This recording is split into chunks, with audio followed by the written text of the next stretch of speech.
السلام علیکم ناظرین، اس وقت تبسم خان آپ کی خدمت پہ حاضر ہے، پروگرام کڑوا سچ۔ آپ سوچ رہے ہوں گے کہ آج اس سیٹ پہ میں کیا کر رہا ہوں، تو قصہ مختصر یہ ہے کہ ہماری ہوسٹ جو ہے ایمان امان، وہ اس وقت دبئی کسی اپنے ذاتی کام کے لیے گئی ہوئی ہے، جس کی وجہ سے ان کی جگہ یہ فرائض میں انجام دے رہا ہوں۔ میں اسلام آباد اسٹوڈیو سے آپ کی خدمت میں حاضر ہوں۔ ابھی تھوڑی دیر میں ہم اپنے سینئر تجزیہ کار عاصم شجاعی صاحب کو لائن پہ لیں گے لاہور اسٹوڈیو سے، تو دیکھتے ہیں۔ جی آگے جی السلام علیکم عاصم صاحب۔ عاصم صاحب، آپ تک میری آواز آ رہی ہے؟ جی اب تھوڑی تھوڑی آئی ہے، پہلے ٹھیک نہیں آ رہی تھی۔ جی السلام علیکم۔ جی وعلیکم السلام۔ عاصم صاحب، پہلے تو یہ بتائیے گا کہ لاہور کا موسم کیسا ہے؟ لاہور کا موسم آج بہت اچھا تھا، بارش بھی ہوئی ہے، بڑا اچھا، مطلب وہ جو خشک سردی تھی اس میں کمی آئی ہے۔ تو ناظرین، لاہور کے اچھے موسم کے ساتھ آپ کے لیے ایک بری خبر یہ ہے کہ آج پشاور میں ایک دہشت گردی ہوئی ہے، مسجد میں ایک بم دھماکہ ہوا ہے جس میں تقریباً 17 افراد کی شہادت ہوئی ہے، اور ہمارے اطلاع تک ابھی تک زخمیوں کی ہمارے تک جو اطلاع آئی ہوئی ہے وہ تقریباً 50 کے قریب ہے۔ تو عاصم صاحب، یہ ہمارا ملک کس سائڈ پہ جا رہا ہے؟ کیا کہتے ہیں آپ؟ معیشت، بے روزگاری، مہنگائی اور آپ دہشت گردی؟ اصل میں پہلی بات تو یہ ہے کہ جو آپ نے 17 کہے نا، یہ اب پہنچ چکے ہیں، یہ جو ابھی جو خبر ہے یہ تقریباً کوئی 44 بتا رہے ہیں، ایک بات۔ دوسرا جو ہے کوئی 150 پلس اس وقت جو ہے زخمی ہے، تو شہید ہونے والے جو ہے وہ 44 تک کی جو لیٹسٹ رپورٹس ہیں۔ تو یہ ذرا دیکھیے گا، اور آپ کو پتہ ہی ہے معیشت تو تباہ ہے ہی، اور اب یہ دیکھیں ریاست تباہ ہے، کیونکہ دہشت گردی پھر پروان چڑھ گئی، اس کو مطلب روکنے میں ناکام رہی ہے سوسائٹی۔ حالانکہ بہت کوشش کی گئی کہ دہشت گردی کا روکا جائے، اس کو کوئی پہلے آپریشن ضرب عضب بھی، رد الفساد بھی، پتہ نہیں کیا کیا ہوتا رہا ہے، لیکن اصل میں ہمارے ہاں کیونکہ ہر چیز کو کنفیوز کیا گیا ہے، تو ہمارے ہاں سیاست بھی کنفیوز ہے، ریاست بھی کنفیوز ہے، معیشت بھی کنفیوز ہے، اور وہ تینوں کنفیوز ہو کے ان کا بیڑا غرق ہو چکا ہے، اور اس کا انجام جو ہم نے کنفیوژنز پھیلائی ہیں، کنفیوژن در کنفیوژنز پھیلائی ہیں، اس کا انجام یہی صورت تیسری صورت میں ہونا تھا۔ ہم آج تک یہ نہیں طے کر سکے کہ طالبان ہمارے دشمن ہے یا دوست ہے، ہم آج تک یہ طے نہیں کر سکے، حالانکہ طالبان نے پورے ملک کا بیڑا غرق کر دیا۔ انہوں نے 1,00,000 سے اوپر تو پہلے بندے مارے ہوئے ہیں، اب مزید مار رہے ہیں۔ آپ دیکھیں، آپ کو پتہ ہے 2022 میں مطلب کوئی 300 سے اوپر واقعات ہو چکے ہیں دہشت گردی، یہ سب سے بڑا خطرناک واقعہ، یعنی وہ جو پشاور اسکول والا واقعہ تھا نا، اس کے بعد کا سب سے خطرناک ترین واقعہ یہ ہے۔ اب وہ جو خودکش حملہ آور تھا وہ اگلی صف میں نماز پڑھ رہا تھا، آپ ذرا اندازہ کریں ان لوگوں کا، یہ کیسے لوگ ہیں۔ اور دوسرا جو ہے، ہم نے ایسی کوئی کنفیوژن پھیلائی، طالبان کی حکومت آئی۔ جی عاصم صاحب، جیسے آپ فرما رہے ہیں کہ دہشت گرد جو ہے وہ اگلی صف میں، تو اب ماشاءاللہ آپ کا تجزیہ جو ہم پچھلے کئی ادوار سے سن رہے ہیں، اور آپ نے جو پٹیشن دی ہے وہ میں الحمدللہ تو نہیں کہہ سکتا، لیکن آپ نے جو تجزیے دیے ہیں، چاہے وہ آپ نے کہا کہ یہ بات ہو جائے گی، آپ نے پہلے سے خبردار کیا تھا، اور ہم قائل ہیں آپ کے تجزیے کے، تو کیا کہہ سکتے ہیں کہ جب اب وہ پہلے صف میں موجود تھا تو ہمارے سیکیورٹی ادارے کہاں تھے، ایجنسیز کہاں تھی؟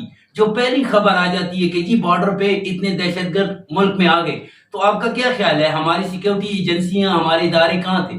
بم پی کے سو رہے تھے، بیسیکلی اتنے سو رہے ہیں۔ دیکھنا سیکیورٹی لیبس ہے نا، آپ کے افغانستان سے دو دہشت گرد نکلتے ہیں، آپ ذرا تصور کریں، افغانستان سے 2 دہشت گرد نکلتے ہیں، وہ پشاور کی مسجد میں آ کے نماز پڑھ کے سارے بندوں کو اڑا دیتے ہیں۔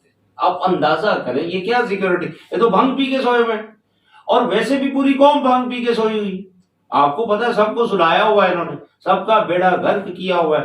میں آپ کو بتا رہا تھا کہ جب یہ طالبان کی حکومت آئی تھی نا، آپ کو اگر یاد ہوگا، اگست ستمبر، یہ غالباً 2020 ہے یا 19 ہے، تو اس میں جناب میں ایک ٹی وی پہ بیٹھا ہوا پروگرام کر رہا تھا، میرے ساتھ ایک بہت بڑے جی کے آفیسر صاحب تھے، وہ میں آپ کو دکھا بھی دوں گا، جی ایک مقامی چینل پہ مجھے ابھی بھی یاد ہے، اور اس میں بیٹھا ہوا وہ پرو طالبان تھے، بگلے بجا رہے تھے، اور میں کیا بھائی یہ کیا کر رہے ہو، آپ جو ہے اپنے دشمنوں کی کامیابی پر بگلے بجا رہے ہو. کچھ شرم آنی چاہیے آپ کو. میں نے مطلب اس کو بہت برا بھلا کہا کہ کیسی باتیں کر رہے ہیں. او بھائی یہ طالبان جو ہے آپ کے جو دشمن طالبان ٹی ٹی پی ہے ان کو سپورٹ کریں گے. اور دوسرا وہاں پر میں نے یہ الفاظ کہے تھے کہ داعش خراسان بیٹھی اور تھوڑا بیڑا گھر کر دینا گے. یہ میرے الفاظ ہیں. میں نے ان کو کہا, میں کہا بھائی یہ بگلے نہ بجاؤ طالبان کے آنے پر, یہ تمہارے کوئی دوست نہیں ہے اور نہ یہ ہو سکتے. اور آپ کو اب لیٹسٹ خبر کیا آ رہی ہے, وہ طالبان کہتے ہیں جی یہ تو ہمارے انہوں نے جہاد میں ہمارا ساتھ دیا تھا, ہم کیسے وہ کر سکتے ہیں. اور اس وقت آپ کو پتا ہے آپ کے جنرل صاحب اس وقت کیا کر رہے تھے, ان طالبان کے ساتھ مل کے کیا پروگرام بنا رہے تھے. جی بالکل یار یہ کیسے لوگ ہیں, مطلب ان کو آج تک, میں ابھی جو کہہ رہا تھا کہ آج تک سمجھ نہیں آئی کہ طالبان ہمارے دوست ہیں کہ دشمن ہیں. اب آپ دیکھو خان صاحب کی حکومت میں ان کے جو قیدی تھے ان کو چھڑوا دیے, اور خان صاحب کہتے تھے نہیں ان کے ساتھ ڈائلاگ کرو. اور بھائی بڑا دہشت گردوں کے ساتھ بھی کوئی ڈائلاگ ہوتے ہیں؟ بالکل نہیں ہو سکتا. دہشت گردوں سے نہیں ہو سکتے. جو لاتوں کے بوت ہیں وہ باتوں سے نہیں مانتے. آسم صاحب بالکل دہشت گردوں کے ساتھ کوئی بات نہیں ہونی چاہیے. اور جیسے ہماری حکومت اپوزیشن, ہمارے پاس جو بھی لیڈر آتے ہیں, آج کل ایک ٹرینڈ چلا ہوا ہے کہ بند کمرے. مجھے یہ نہیں سمجھ آ رہی کہ جب آپ اپنے بند کمروں کے پیچھے بات کرو گے تو ہمارے پاس رہ کیا گیا. کیا کہتے ہیں آپ اس کے بارے میں؟ دیکھیں میں آپ کو سیدھی بات بتاؤں, یہ جو ہمارے حکمران طبقات ہیں نا, میں نے تو چلو ایک نام لیا, یہ سارے, چاہے وہ نون لیگ ہے, چاہے وہ پیپلز پارٹی ہے, چاہے وہ پی ڈی ایم ہے, چاہے وہ پی ٹی آئی ہے, کوئی بھی ہے, پہلے تو یہ عوام میں سے تعلق نہیں رکھتے. یہ کوئی خلائی مخلوق ہے, جو کہتے تھے نا یہ خلائی مخلوق, جی بالکل خلائی مخلوق, بالکل ان کا کوئی تعلق نہیں ہے عوام سے. یہ عوام کو کیڑے مکوڑے سمجھتے ہیں.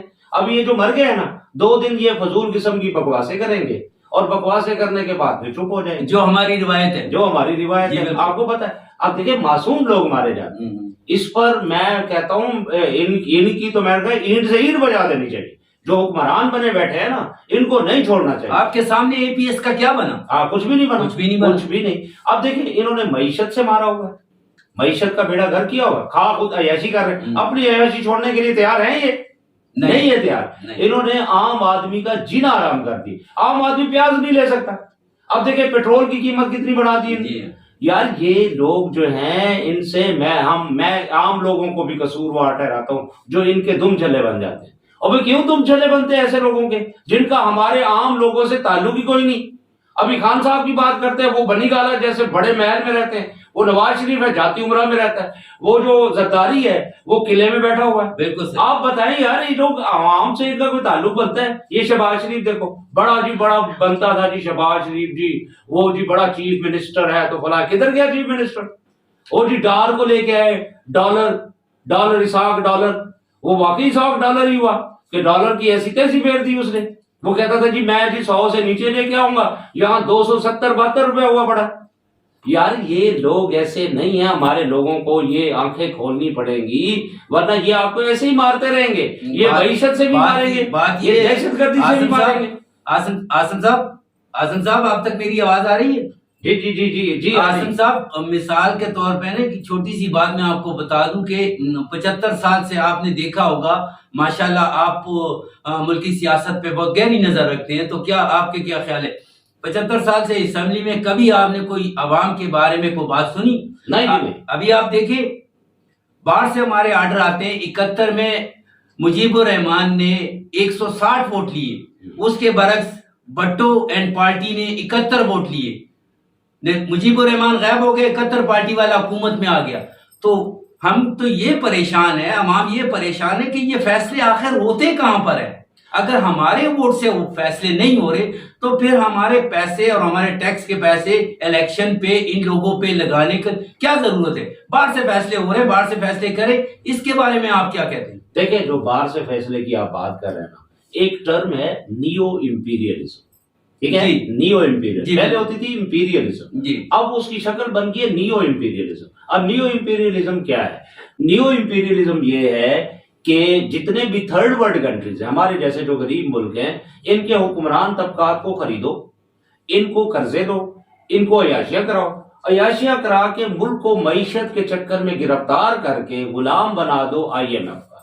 تاکہ یہ IMF کی غلامی کرتے رہیں اور یہ ٹس سے مس نہ ہو یہ ملک. اس کا مطلب ہے کہ ہمارے اندر سے سازش میں ملے ہوئے لوگ سب ملے ہوئے ہیں, یہ سب IMF ملے کا اور ہوئے ہیں. ان کا جو ہے وہ آپس میں گٹھ جوڑ ملا ہوا ہے. جناب آپ کے جتنے بھی مقتدر طبقہ ہے نا, جتنا بھی ہے اس میں سارے آتے ہیں, جتنے ایلیٹ ہے, یہ آپ کی ساری ایلیٹ ان سے ملی ہوئی ہے.